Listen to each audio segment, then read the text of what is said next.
एक राजा हुए प्रसेनजीत। प्रसेनजीत एक बार अपने सेनापति को कहा कि एक बौद्ध भिक्षुक नागनाथ है, उसे राज दरबार में बुलाया जाए।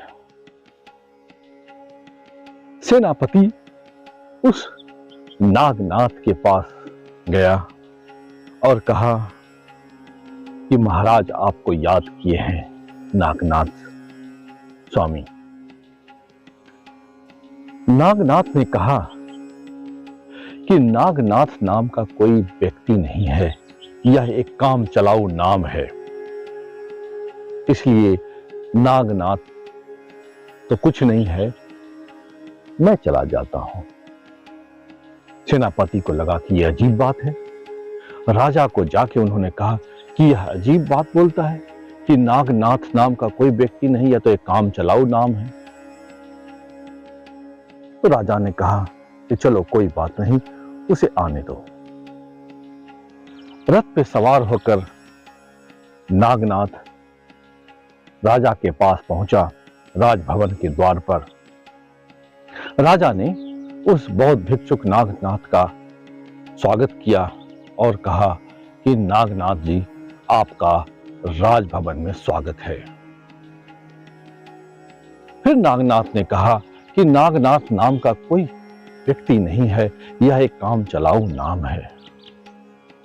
तो राजा भी हैरान हुआ, बोले क्या पहेली है महाराज, इसे हम कुछ समझ नहीं पा रहे हैं, यह पहेली क्या है।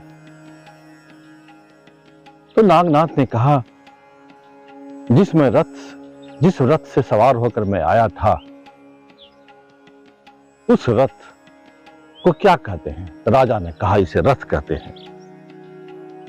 तो बोले ठीक है, घोड़े को निकाल दो। रथ से घोड़े को हटा दिया गया। नागनाथ ने कहा क्या यह रथ है। बोला नहीं, यह तो घोड़ा है। फिर रथ में दो डंडे लगे हुए थे जो घोड़े को बांधते थे, बोले उसे निकाल दो। बोले क्या यह रथ है। राजा ने कहा नहीं। रथ के दोनों पहियों को फिर निकाल दिया गया। बोला कि क्या यह रथ है। बोला नहीं। एक एक करके रथ के सारे पुर्जे को निकाल दिया गया। नागनाथ ने कहा कहां है रथ अब। राजा भी चौंका, ये क्या है, रथ तो अब कहीं नहीं था, और जो वस्तु लगी हुई थी वह भी रथ नहीं कह सकते हैं उसे। तो नागनाथ ने कहा रथ क्या है। रथ अनेक वस्तुओं का जोड़ है,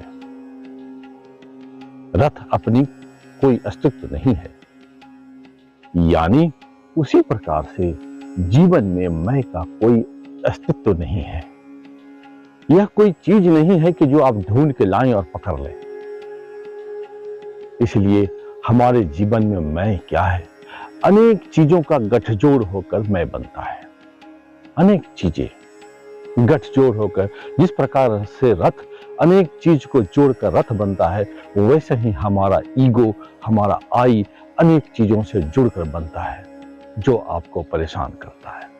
इसलिए रथ की तरह एक एक चीजों जो ईगो को जोड़ती है, जो ईगो को बढ़ाती है, जो मैं को बढ़ाती है, उसे छोड़ते चले जाइए, फिर ईगो देखिए गायब हो जाएगा।